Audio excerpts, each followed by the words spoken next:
daawadayaal waan idin salaamay meel walba caalamka ay ka joogtaan. waxaan idin leeyahay ramadaan mubaarak, ramadaan kariim.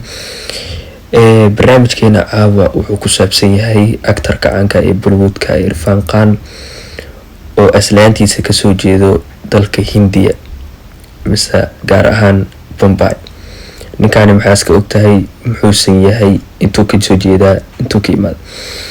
ninkan horta wuxuu dhashay dalkaas Hindiya, gaar ahaan caasimada wuxuu joogaa Mumbai. dhimashadiisa waxaa la xaqiijiyay bisha 4 2020 isla maanta. ana hadda aan ku jirno barnaamijka aan soo daadihinayno daqiiqado saacado ka hor ayuu geeriyooday.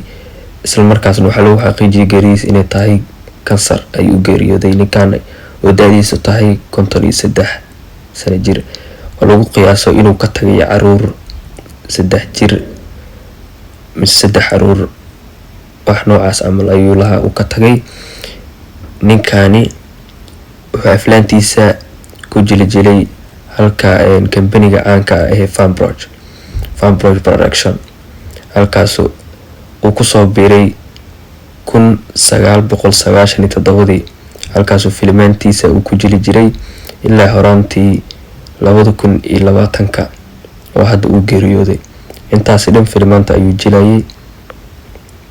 ninkan isla markaasna ahaa nin caan ah ee Soomaalida ku taxan tahay ee ma aragtay ay support gareyso. marka hadda wax ra'yi ka qabto hoos commenting noore, hadda meesha ku cusub tahay subscribe saar.